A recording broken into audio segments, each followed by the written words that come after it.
Hey there, hi there, ho there, and welcome back to another exciting edition of the Cardinal Couple Radio Hour podcast, where we discuss the joy and excitement of U of L women's athletics. And we are getting very, very close to the start of the fall season as we've weathered another summer, so to speak, of only reading about not so much game results, but events and other things that the Cardinals have been involved in. But starting Thursday, we get back into it and actually have, even if it's exhibition, we have game action to talk to you and report about. So we like to do, let's introduce our crew that's on board today. We'll have three in the broadcast module, as I like to say, as Daryl had planned on being with us, but feeling from what I understand a little bit under the weather.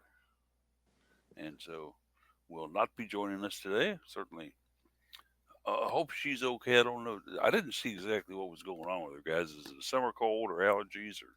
Yeah, I just woke up feeling crappy, she said. So the way Well, it goes, right? those things can happen, and unfortunately, what a beautiful day to feel sick, though. Gosh, because it looks really nice out there this morning. Of course, we'll get hot today. Jared can already attest to that. I think as Jared in the house with us as well, and you been out and cut the grass already, huh, bud? Yeah, I cut as much as I could, but the grass was a bit wetter than I anticipated, despite the sun hitting it all morning, and the air's pretty thick with the heat index climbing rapidly. So front's done, and about half the backyard's done. So enough that our dog can go outside and go to the bathroom, and I'll finish the rest this weekend sometime. I was just kind of cruising through Facebook and such a little bit earlier this morning, and I saw Bentley in action. Boy, he is a ball of energy, isn't he? He is hard to contain, and we're starting to hit what we believe is either the preteen or teenage years. He's got more energy than either of us do, and he loves to run around and play. Now, what is that huge bush over there in the right rear of your yard that he likes to run around? Yeah, so that's a string of about four really thin trees pieced together, so it looks like a giant bush. The previous homeowners were beekeepers, so on the back side of that, they had some beehives, and they kind of used those trees and the fence to contain them in a little section so the bees weren't getting out everywhere. No remnant of them still around, I hope. Oh goodness, no, thank you. I'm glad they're gone. I was going to say that might be kind of hazardous come grass cutting time, huh? But I do want to cut those trees down at some point, just open up the yard a little bit more. Yeah. Could be. So, caught up with Jared a little bit here. Case, what's been going on with you lately? Same old, same old. Just been busy. Keeping busy. So The old 9 to 5 work deal and a little bit more going on as well. It, it, this time of year, it's kind of where we look at stuff, and I know that we're going to try and give women's soccer as much coverage as we can, but certainly, in your case, I know you'll be following it really, really closely, and I've already done a little look at it. Uh, what other fall sports besides soccer are going to kind of maintain your interest this year? oh, definitely volleyball. Able to watch a lot of those on TV. I don't get out to them, but definitely able to keep up with them. The field hockey matches are a little bit harder to keep up with, like when they're actually playing, because they are playing frequently during the day, which is more difficult to keep up with. But the consistent schedule of volleyball and then the widely available matches keep them easy to pay attention to, and also I understand the sport quite a bit more than field hockey. Admittedly, a weak point for me. Yeah, well, certainly we all have our favorites in the fall, and I'll be watching women's soccer pretty closely as well. It's going to be unfortunate for me that I'm probably not going to be able to actually do the press box for anything but women's soccer. Field hockey's got those steps, and with my current physical condition and things like that, where I'm basically bound to a walker and such most of the time now.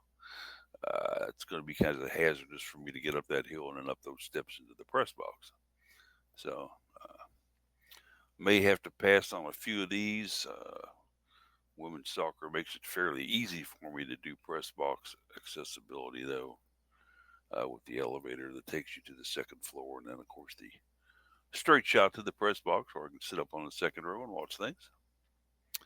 And it'll be interesting to kind of see how that works out as a rule for me, because when it comes to volleyball, that's obviously going to be something where media access will be right there. Because from what I remember, Jared, media access for volleyball is up on the very top row, right?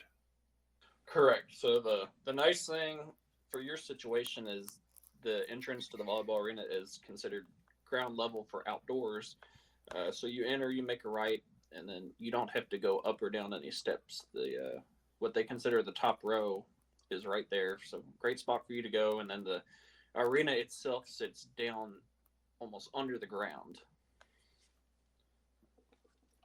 And having been in there in past years and such, it can certainly get a little complicated when you get into the back of it back there and kind of start walking around where the dressing rooms are and then everything else are. But yeah, up forward, it's pretty straightforward. And if you do get down to the field for some reason, too, and it used to be in years past when Jeff Wallace would do the actual press conferences and such up there in the third floor of that building, he would take us down the back steps to the volleyball arena, and there the players would be seated, and you could basically walk up and talk to them. But over the last couple of years, he's kind of moved that to where the media room, which is on the first floor of the trigger of the Cuber Center, is where they now do most of the press conferences for women's basketball,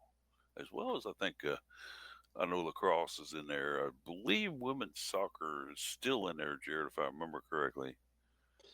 They're trying to move as many over to the Cooper Center as possible since they do have that media room with the U of L approved backdrop. Yeah, and although they've had fall sports things over at the actual women's soccer complex over there, which sits to the adjacent to the actual Lynn Stadium there, and they've got a very nice little meeting room in there for media as well. I wish they'd utilize them more. It's the facility, in my opinion, is still top notch. Once you get into the Lynn Stadium complex itself, those rooms are very well kept up. It's a nice area. I think for both women's soccer and men's soccer, you have that facility, utilize it. And certainly as well, we've had the pleasure of attending some fall media sports days in that facility. And they always put out a nice spread for those as far as food goes, and also a lot of room to sit and kind of get around. You're not kind of cramped into a small table concept and then having to stand behind the table and with the cameras and everything else clicking at the top of the tables and stuff like that. It makes it a little nicer, I think. But we'll see how that works out and see how that goes. As far as what's going on in the world with our Cardinal athletics and things that have been happening as of late, one of the areas I think that when we look at the fall sports, obviously we have the big three here that we tend to use most of our coverage on, and of course being volleyball, and of course women's soccer, and field hockey. So when you look at those three, with women's soccer getting started first, a trip to SEC country, Case, to start things out here. Yeah, taking on Auburn in the first regular season match of the year. It'll be tough. Jared mentioned kind of as just before we started the show that the team has lost quite a few players. They do have a lot of new additions. Some of my articles recently have been about a lot of the summer ball that has been played. My Thursday article this week was about the some of the awards that some of the summer league players received for their performances this season, or this off season, this summer session, you could say. And a lot of those players, specifically the returners that I mentioned in the article Thursday, were Amelia Swinarski and E.K. Scroll. I'll be looking for a lot more from them this season. Scroll in her senior year, Swinarski as a rising sophomore. Looking for big steps for them. Swinarski was named the Offensive Player of the Year in her division, so obviously that went well for her. Another big addition to the team is Liza Soydam, who is a transfer from Monmouth, was incredible in her 2 seasons with Monmouth, and will look to fill the role that I believe it was anticipated that Lauren Contini would be moving into. Before her, it would have been... The name's not going to come to me off the top of my head. She transferred to Ball State. Not important. Addie Chester. Addie Chester, yeah. Playing that the number 9 role functionally. The number 10. And the center attacking midfielder, being a major distributor, being a scorer. Basically everything that we saw from Amina Ekic. Not that I'm saying anybody's going to be Amina Ekic, but that distribution and threat to score, Liza Soydam brings that, hopefully, to this next level of competition, up from the Colonial, which is definitely not the ACC as far as women's soccer goes. But,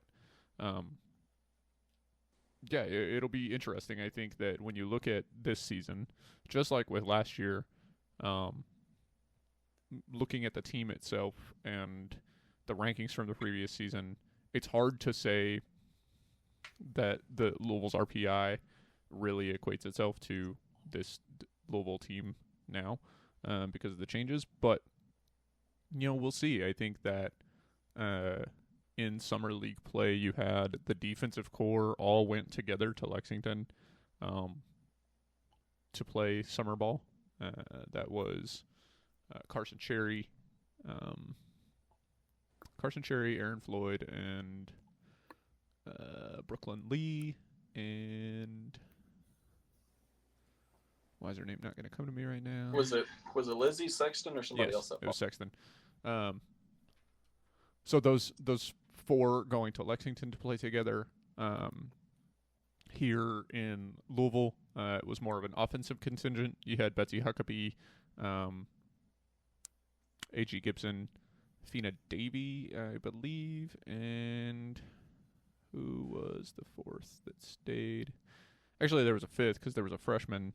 Not going to pull it up right at this moment. Joe Doyne? How do you pronounce that?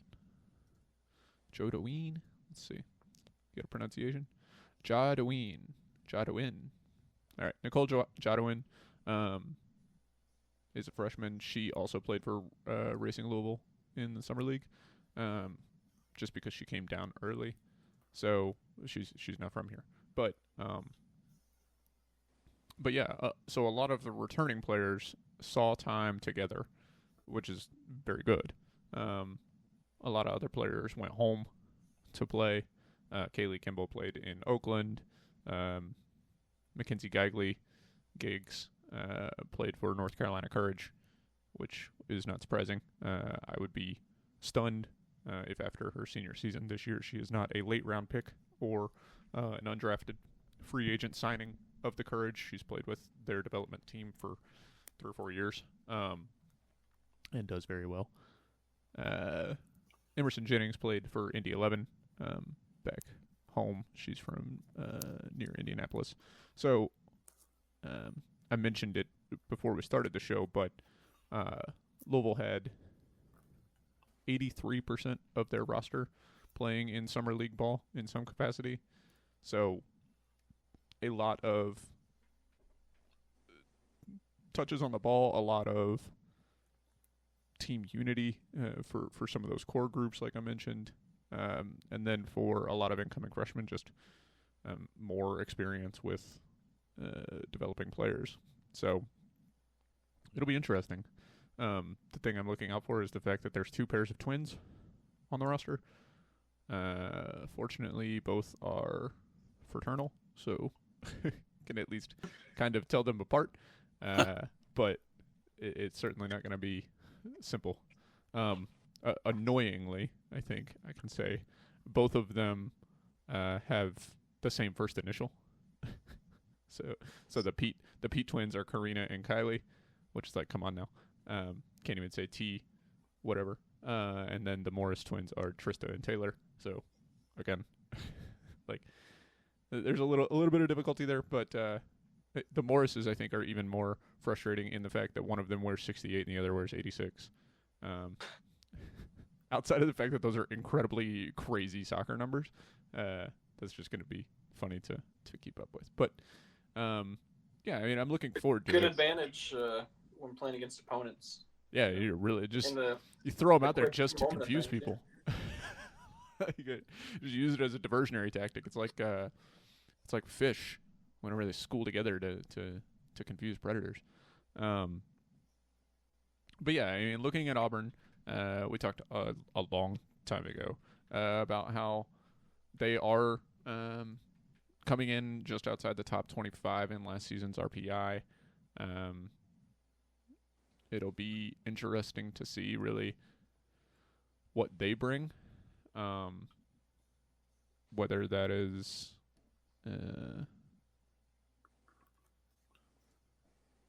sorry, the cookies question was asking a lot from me when I got to Auburn Women's Soccer's website page. Looking at this, whether they are going to have been a team that did lose quite a bit last year from that roster that did well, 13-4-4 is how well they did. They were 8-0-3 at home, which does not bode well for Louisville starting the season on the road.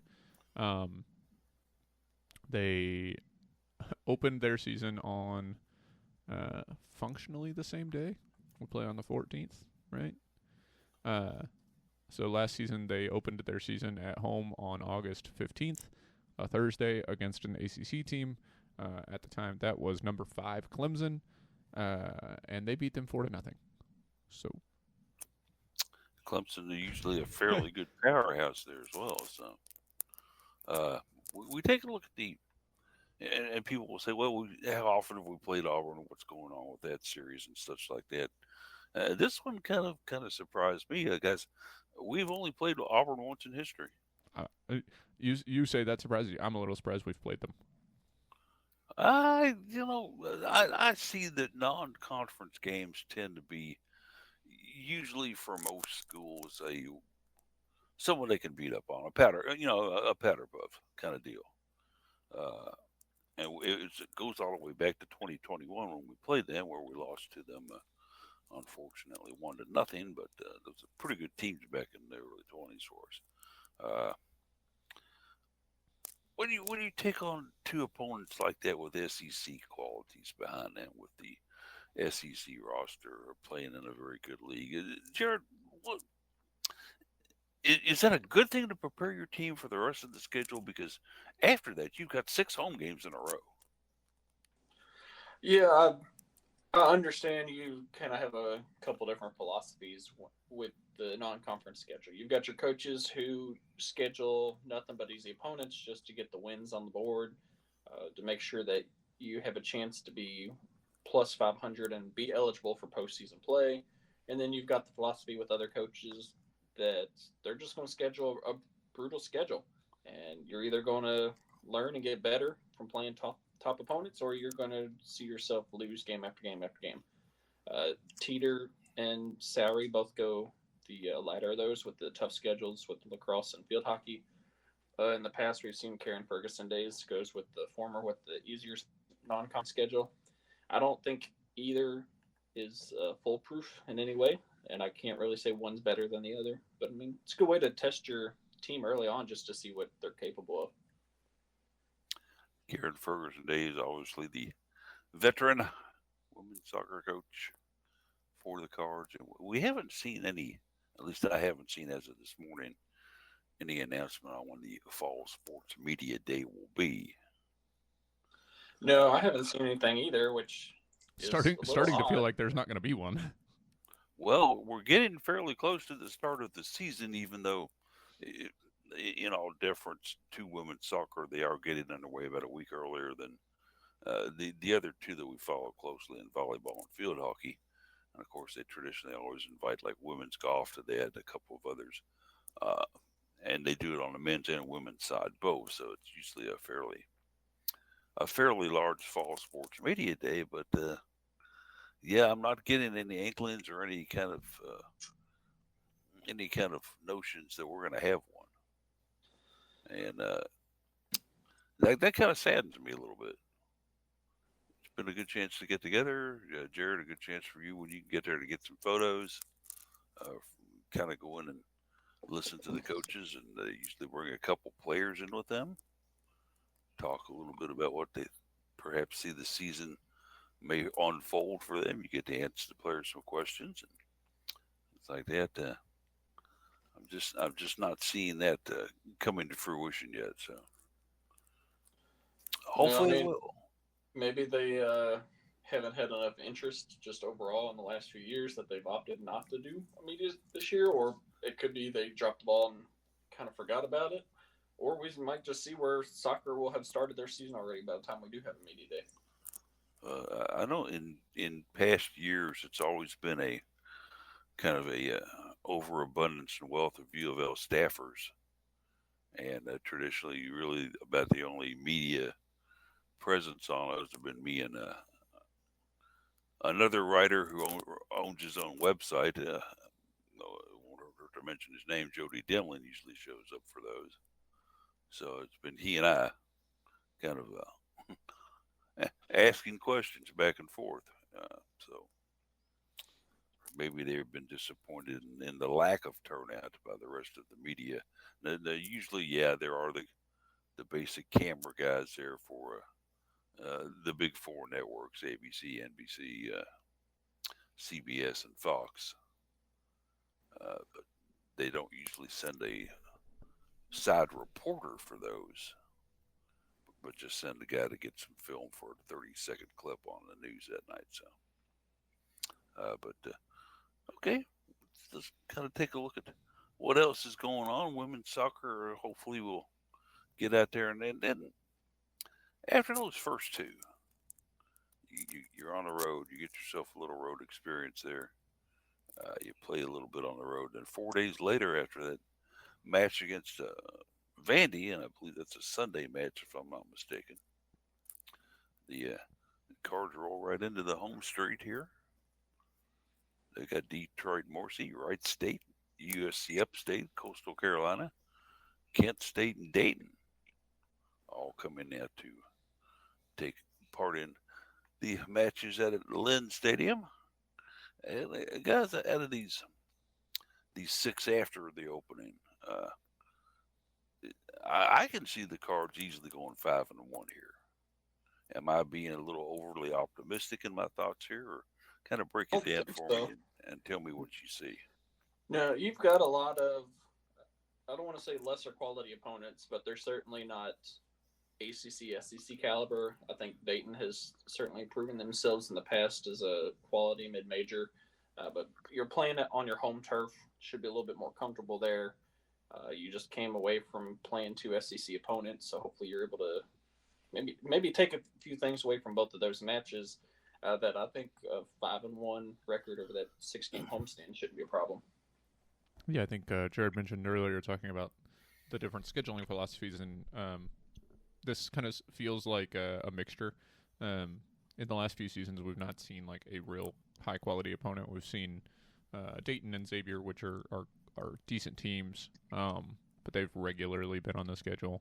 The rest of the teams have been kind of, we're expecting we're going to win those games. And a lot of these home matches we're expecting we're going to win those games, but like we said, starting on the road against two SEC opponents that finished well above you in the RPI, and then you wrap up the homestand with Dayton. I think it's good to say, look, we might take our lumps against these difficult teams, but we're going to play a lot of difficult teams at home and on the road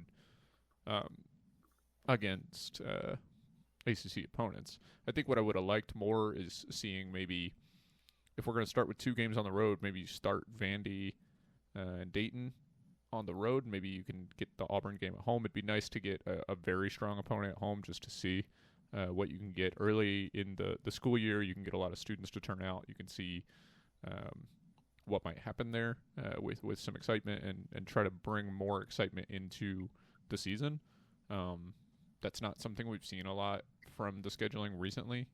When Lynn Family Stadium, or when Dr. Mark and Cindy Lynn Stadium opened, when Jared and I were in school, admittedly the team was a lot better, consistently a lot better then. Louisville has had success since, but the schedule brought people out. You're playing UK at home.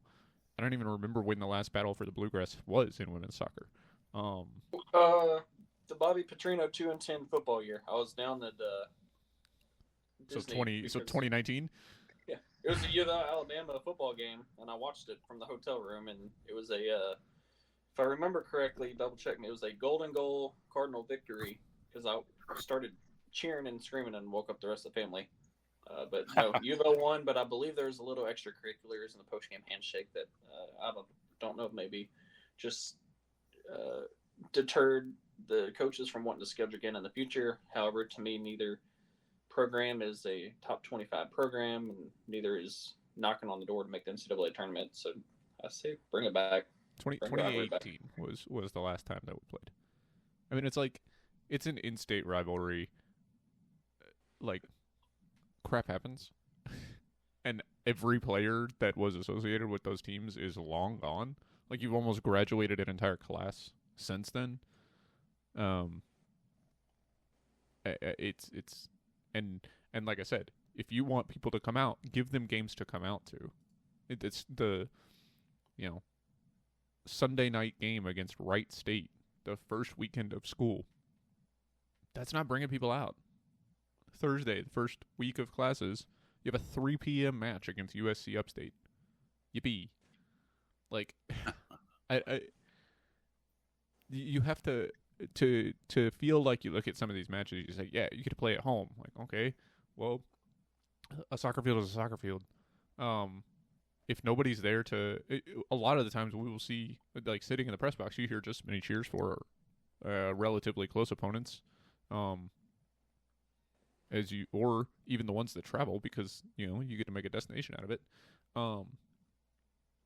You hear just as much cheering from the family contingent that is brought with the teams, the opposing teams, as you do from the home crowd.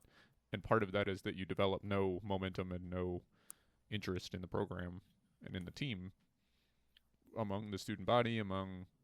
There's absolutely people who are going to come to soccer matches. And people do it for Louisville City. They do it for Racing Louisville. Have more of a relationship with the promotion of those matches, and then maybe you get more out of it. I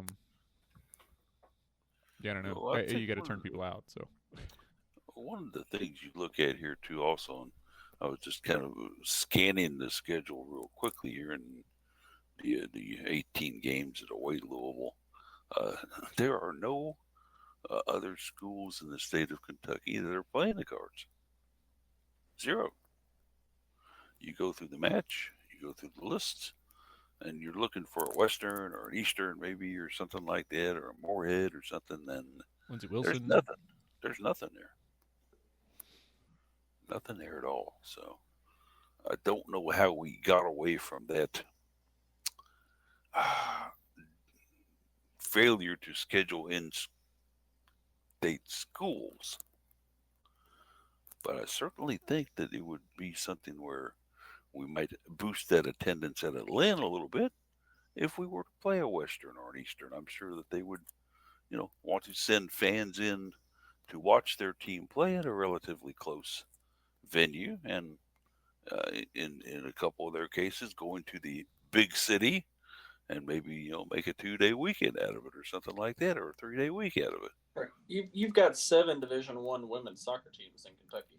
Yeah. You can't play yourself, but why can't you play any of the other 6? We saw Louisville play Bellarmine last year, and little different situation as former Cardinal I think there's a reason that one coach. didn't happen on the schedule. But like you said, why can't you bring in a couple of these others? Bring in Kentucky or Western Kentucky, a couple programs that may be a little bit more established than NKU or EKU might be.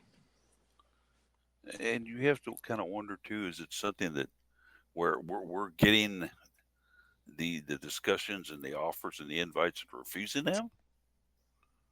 Are we the ones that are actually reaching out and saying, "Hey, come play us in maybe a home away kind of deal or something like that," and we're getting shot down by the opposing school? It makes you wonder. I can't imagine a lot of your in-state schools would shut you down, though. Yeah, if we were to basically say, okay, we're going to come and visit you, EKU, I imagine it would be a pretty good Cardinal contingent that would make that 2-hour drive to Richmond to watch that match. Yeah, at least the parents would go because it's fairly close. But so kind of an interesting situation there where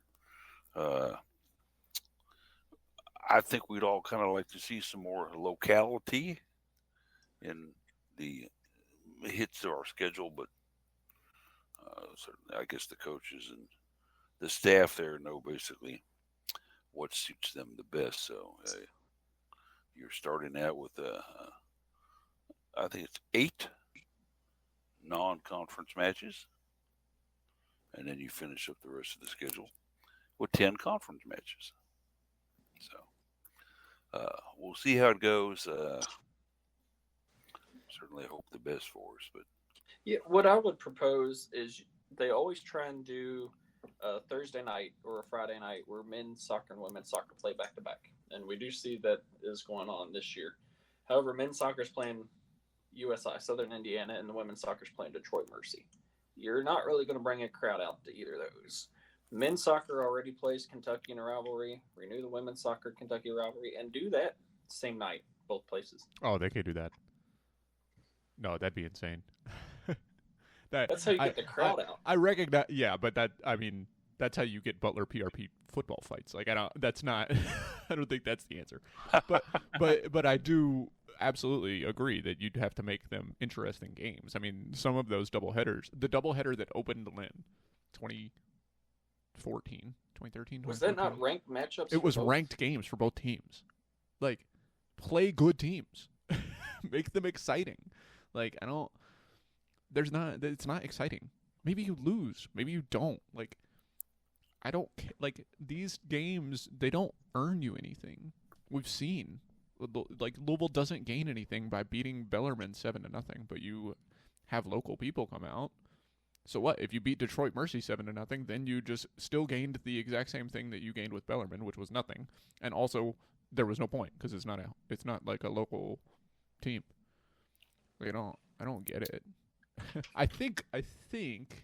By the way, I think Louisville played Bellarmine on Wednesday night. It was one of those close scrimmages that was not announced, but they did post about it on their stories. They didn't say who they were playing, and I couldn't tell from the videos what like the other team's uniforms were. The last story that they posted was Louisville scoring their 4th goal, which was an absolute rocket from 28 yards from Amelia Swinarski into the top shelf. So that was nice to see. But yeah, and I don't know why we can't play some local conference games or local open scrimmages. Why was that? If that was against Bellarmine, why is that not publicized? Why is it not open? I don't. You want people to be interested in the program. Allow them to be interested. Yeah, I'd certainly think that the key there would be case to see how many fans we could get into Lynn. And back to the old days, back when the program was drawing a pretty huge amount of players, even back to the days of going back to Charlotte Corral and players like that when we played on campus down there right next basically to Ulmer Stadium out there at the Louisville Track and Field. Cardinal Park. Yeah. That press box was was not the best in the world, and if you got a bad seat, you froze because the air conditioner was right behind you. And if you got a good seat, you were in a corner and sweat to death. So, an improvement there, maybe. But they got some good crowds out there for those matches. And maybe the fact that we're now basically in a conference where, uh, we're basically an also ran. And I hate to say it about us, but we are.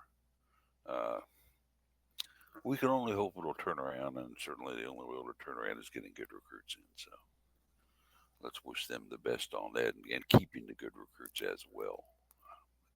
Got to invest time, energy, and money. Yep, and that's the three keys right there. The time spent out there doing the recruiting, doing the scouting, identifying who you want, the energy to go after them, to let them know you're interested, and of course the money. Well, obviously you can't really sit there and offer them $5,000 to come play for you, but there are certainly things that you can do. Sure you can. Yeah, That's literally allowed now, so just go for it. yeah. $5,000 $5,000 probably isn't going to get you very far, but maybe. Yeah.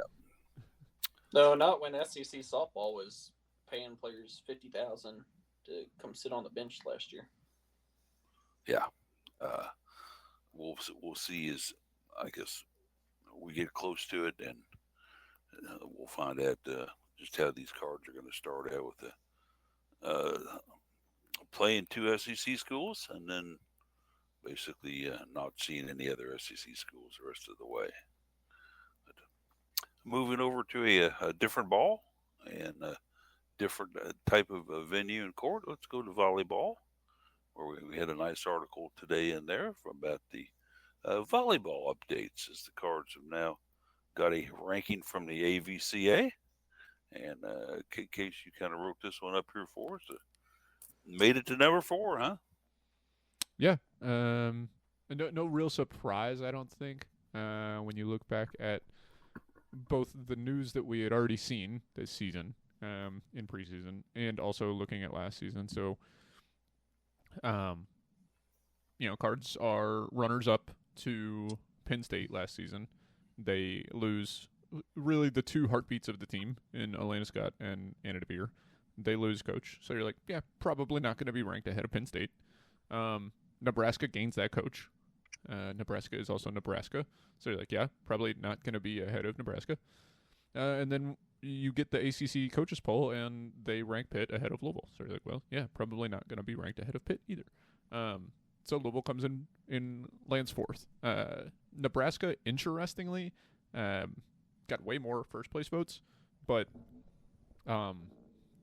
didn't beat Penn State to first by that many poll points, which, if you don't have a working knowledge of how the poll rankings actually work, the votes are weighted, so where your position is in the various polls is translated to a point score. So functionally, if Nebraska only had 1,490 points to Penn State's 1,559, and received that many more first-place votes, then that means that a lot of people picked Nebraska to finish first. But if they didn't pick them to finish first, they didn't really pick them to finish second. So you look at the scores too. Pitt, it looks like, got a lot of second-place votes. They were well clear of 4th place Louisville. And then Louisville just kind of pipped Texas. A little bit surprised by that. I would have not been surprised to see Louisville ranked 5th or 6th in this poll. So 4th is nice. ACC had the most teams in the top 10. Stanford was 6th. SMU was 10th. But a very top-heavy league for the ACC this year. The only other ACC team even ranked was Georgia Tech, who was all the way down at 22nd. So, yeah, it'll be good for Louisville to have that number next to their name. They've gotten quite used to it, being in the top 5, and it's a nice ranking that it doesn't feel overrated, doesn't feel underrated. Feels like a good spot for Meskey to bring in this team and say, look, let's live up to this ranking and let's see if we can advance it. So. We also see that Dan has made some, I guess you call last minute changes, maybe, or some late changes to the coaching staff, and bringing back in a couple of former players and such that we got to know quite well into different positions within the staffing. I guess the first one we should probably look at is Sarah Petrovic as the chief of staff. Jared, she was had been the director of operations and is now the chief of staff. Is this like apples in one hand and marbles in the other? I mean, what's the difference between these two positions? I think a lot of it is just based on her tenure, just elevate her into a higher paying role, maybe a little bit more responsible for some of these new staff members. Just as college sports aren't college sports anymore and they're becoming the professional level, you're going to see a lot more with consultants, advisors, trainers, medical assistants, all sorts of extra staff members that are going to be more sport focused instead of just an employee of the university that covers all sports. So part of her duties, it sounds like, will help manage and facilitate the staff members that they bring on, whether it's for a full year or maybe just for a partial couple months. Like I believe part of her duties will be to kind of oversee Tori Dilfer Stringer, former Cardinal, who's back and got that kind of I believe is a setting consultant or a defensive consultant Offensive role. consultant That's what it is was. the title, which I feel like is basically just offensive coordinator, but we don't run plays, so we don't have a coordinator of the offense. Right, and the NCAA still limits the number of official assistant coach titles and positions. However, it's professional sports at this case. You're paying players to be there. They're signing contracts almost. And volleyball has actually, been paying some of their players. You got to look at last season. Some of them were making for maybe 5-figure marks. You bring in some extra staff members, advisors, consultants, just to kind of work with some of that and to improve your program that much better, hopefully. And with obviously welcoming Sarah into the hold and a part of the actual staff squad there, also Tori Dilfer Stringer, a name that certainly Cardinal fans would recognize through the Corey Dilfer part, but she did marry. She's a Stringer now, and is coming in as that offensive consultant. Let's take a look at what that kind of brings in there. Tori, of course, had so many skills when she was a player, and then she played in the pros for a bit and such, and then also, has been somebody who's been close to the program for a very, very long time, and with the things that she's done. Uh, what's she going to add to this staff? Uh, Experience is the big thing. You look at your starting setter, most likely your starting setter is Naelis Cabello. That's a rising sophomore. So somebody who's got a lot more setting experience that's gone to a Final Four at U of L and then has played professionally. Bring somebody in like that can really work with them and help her develop. And then you kind of hope to probably recruit another setter next year just as a freshman who will start to take in that role as Cabello's graduating out in a few years or so. But that's a nice position to have. Just work on a lot of your ball placement, coordinate with the setters to the outside hitters exactly where you want those set, how high, how close to the net. There's a lot of things with the setter role that are incredibly difficult. It's not just putting the ball up in the air because each outside hitter has their own preference, and making sure you're right on point with them is quite difficult. As we take a look at volleyball a little bit, they'll actually start things out with an alumni match, which will be on August the 23rd. So we're looking roughly 2 weeks from today that'll take place. And I have not attended one of these in several years. And Jared, I know you try to get photos of them most years. You can get down there and do that. What are we basically looking at when we do an alumni match? Is it just where you have a red versus black deal, or they switch the players up after halfway through, or how does it work out? Well, that's what's interesting this year is I believe there's both a red and black scrimmage and an alumni scrimmage. You typically don't see both in that type of situation. One is going to be August 15th, this coming Friday is the red and black, and then a week later is the alumni. I think you've got enough recent alumni that are probably still in pretty good shape, and many that are playing professionally. That in a friendly scrimmage where there's no pay involved, there's no rewards or stipends for winning, uh, that you can probably come back and play. So I certainly expect to see Tori out there on the court playing that. You'll probably see a lot of your current pro players come back because their season would not have started yet. So you may see DeBeer, Atlanta Scott, Anna Stevenson Hall, Iko Jones, Charity Looper. You got a lot of folks who might be able to come on back and play in that match. I think you've got enough recent alum that's possible. Yeah, and this one was interesting because they announced this red-black scrimmage not that long ago. So for a long time on the schedule, the alumni match was the only thing there. So it looked like that was going to serve as the red-black scrimmage. So yeah, like Jared said, it's kind of interesting for there to be two of these. The last alumni match I've seen for a fall sport has been field hockey, and that's probably been 2 or 3 years ago at this point. Oh yeah, it's been a long time for that one, and certainly, unfortunately for the alumni, they were usually on the short end of that stick. But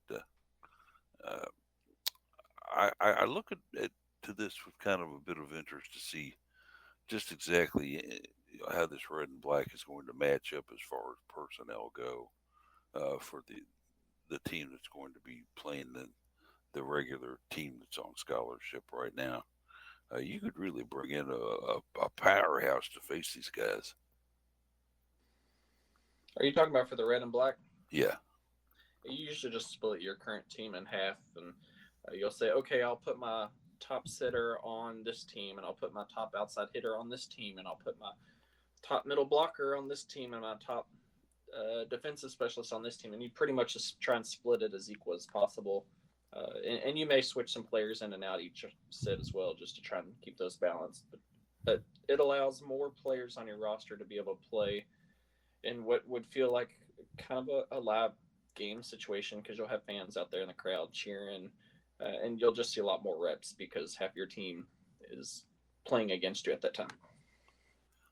Volleyball, of course, unlike women's soccer, does look to play in state against some of the other schools that sponsor volleyball. Kentucky, of course, on the schedule. WKU on the schedule as well, and certainly we've seen some good volleyball teams down there in the past year. And then, yeah, absolutely. Western Kentucky is an underrated program. I know they may have had kind of a couple down years lately, but historically, the last couple of decades, they've just been a phenomenal team that come into NCAA tournament as a mid-major and actually upset some folks to get to second round. They're typically not like a second weekend and beyond program, but they've made some noise before. That's going to be a bit of a challenge having Western Kentucky, especially coming right after the UK match a couple days beforehand. They are receiving votes as well. So that could potentially be a double-ranked weekend. And you also have Morehead State much earlier in the season, but you've got 3 in-state opponents. So I think volleyball is doing a much better job. I get that your season is longer. You have more room to schedule some of those opponents. As Case mentioned, with Western being receiving votes per team, and then I think y'all hit that Kentucky's ranked program. That also helps too. It's like, oh, we can schedule a ranked team that's here within the state of Kentucky. And then just funny enough, volleyball opens their season against Auburn, same way women's soccer does. And I jumped right over Morehead State without mentioning them. But yeah, they will be the third match of the year. So the actual volleyball squad will have their alumni match, and then the red and black match, and then they will play 4 in a row at home. Starting with Auburn, going to Morehead State, St. John, and ending up with Illinois, all by September 7th.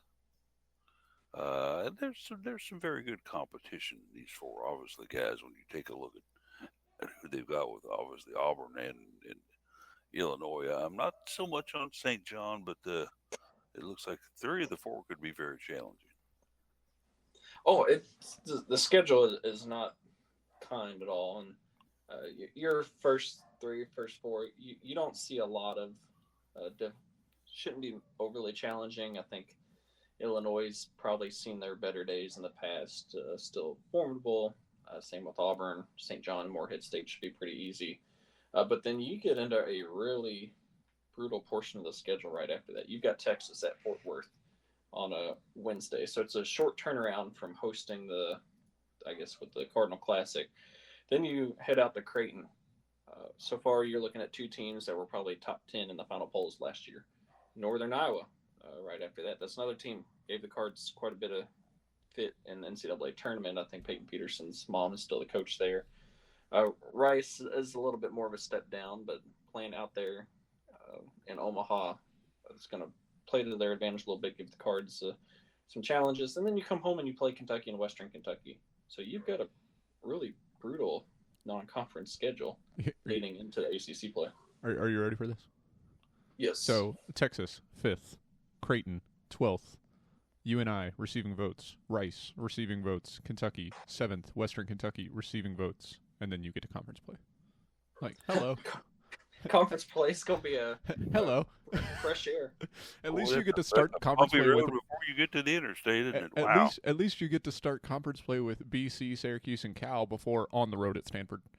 Like, goodness gracious. There'll be a lot of good matches, and we don't know anything yet. It hasn't really been announced yet or broadcast about what type of cable or actual linear television or anything. KFC Yum Center against Kentucky will be an ESPN game. It looks like they are waiting to decide what time they're going to play it. Okay, well, we got one down then. Give me a second. The only reason I say it'll be an ESPN game is because they haven't announced a time for it, and it is one of the few matches on the schedule that doesn't have a time announced. So I assume they are waiting to decide what order the doubleheader that is played on Thursday, September 8th will be aired on television. Are you ready for your linear TV schedule for volleyball? Yes. Oh, you got one, yes. Yep. There are 11 of them. September 7th versus Illinois is ESPN. September 10th versus Texas, ESPN. September 18th versus Kentucky is currently slated ESPNU, but could shift. October 5th at Stanford, ESPN. October 19th versus Pitt, ESPN. October 26th at UNC, ESPN. October 29th at Notre Dame, ACC Network. November 13th versus Florida State, ACC Network. November 16th versus Miami, ACC Network. November 23rd at Clemson, ACC Network. And November 26th at Pittsburgh, ACC Network. So you've got 11 matches that are linear TV at the moment. Well, and Stanford probably going to be on TV. My guess is that'll get elevated to TV. November 29th, yeah. They haven't announced a time for that one yet either, which is probably why. So plenty of opportunities for you to be able to catch this team in action, if not in person, certainly either on internet or on TV. And then every home match will be on ACC Network Extra, and every ACC match will be on ACC Network Extra. A weird one that wasn't on that list, other than the Stanford match at the end of the season, which will appear on that list eventually. Western Kentucky, right after the Kentucky match, is at the Yum Center.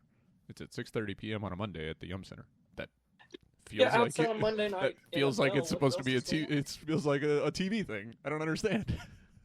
Like, why would you not want that on ACC Network? There's not much going on a Monday. ESPN will claim Monday Night Football, so I understand that's off the table. But why is an ACC Network picking it up? You got to wonder what else they might have going on, in their linear schedule. But certainly, I think that would be an awfully good attendance, a viewing option for them to get people watching that thing. But who knows which way they think, I guess. Well, I don't understand why it's on Monday. If it's not on TV, why is it on Monday? And like every other match is Thursday, Sunday, most weekends. It does pose a question, and I don't know who's got the answer. Not me. Let's see, because that's football's on a Saturday at home that weekend, so why can't you just play on Sunday? Yeah, which I would like to note that they moved up Louder Than Life this year for whatever reason. It's earlier. It is the 18th through the 22nd. So you have home football, and then volleyball at the Yum Center or the 18th through the 21st, sorry. So you have volleyball at the Yum Center on Thursday. You have home football on Saturday, and you have, that's, at least they're not playing at Freedom Hall, I guess. There's certainly a lot of activities to come. And as we kind of get into the final part of the show, I did want to mention women's golf a little bit. Certainly, one that we occasionally cover. They're not up there really with the full coverage of what we do with the rest of the fall sports, but Whitney Young has certainly done a wonderful job there with the program, and it turned out some really good golfers over the years and such. And certainly we'll all remember, of course, Lauren Hartledge, but others as well that she's brought on board and done some great things with. And kind of taking a look at it this year with the women's golf team. And Daryl, who wrote the article, isn't with us today, unfortunately, but the Cards look like they've got some pretty early stuff going on that's going to hit them pretty hard and pretty aggressive.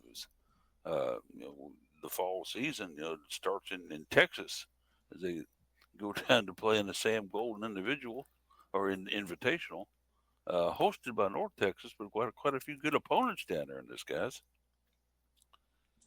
Well, and I certainly wouldn't want to play I wouldn't want to play golf in August in Texas. Oof. That sounds awful. What are you going to do? Start at 5? First tee is 5 a.m. or something? Yeah, I don't know. That doesn't sound great. Oh, sorry. Sorry, it's not in August. Sorry. First week in September. Yeah. Not much better. Yeah, notably much cooler. Yeah, look out for armadillos when you drive off the tee. I'm more worried about rattlesnakes. Well, that's the possibility down in Texas too, sir. So, yeah, it reminds me of the time years ago when I used to play a lot of golf. We'd gone down to Pine Valley to play, and the group I was playing with, it's the first time I'd ever played the course, and they said, "Whatever you do, don't hit it to the right toward the lake." I'm like, well, okay. I mean, the fairway goes to the left. Why would I want to do that? Unfortunately, me and my wild, crazy swing, I put it out there to the right, and it rolled up within about 6 feet of the lake. And the one guy looks at me and goes, "I wouldn't go get that ball if I was you."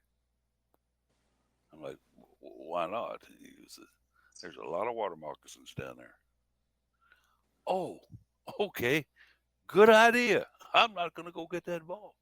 And as we drove by and kind of looked over there, yeah, we could see them crawling around and everything. So, very scary. You have to be careful with snakes if you're going to play golf. Just go ahead and give me a 2-stroke penalty or something. Well, and if I recall, water moccasins eat eggs, and golf balls look a lot like eggs. Yes. So you and the water moccasin might both be heading for the ball. Yeah, I get my swing in before he gets his strike in. Yeah. And then run. Hey, at least you got a golf club. You can swing at the water moccasin. That's true. He's not armed except with a bite. But and I don't have the actual golf roster in front of me or anything, but this does look like a pretty interesting schedule here for the Cards as they go.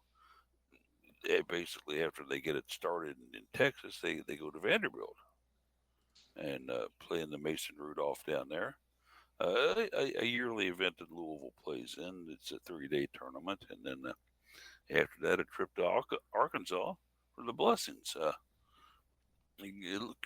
Whitney Young's no shy participant. It calls to putting her team into basically tough tournaments and tough matches. Yeah, two of the names that people may have been familiar with if they keep up with the women's golf team, Carmen Griffiths and Beatrice Barrios were the two major graduates. Gabby Betancourt was also a senior last year, so she has graduated. But I think that the players to look out for were players that came on very strong at the end of last season. Veronica Exposito was a freshman last year and had very good performances towards the end of the season. And then Tiana Nguyen,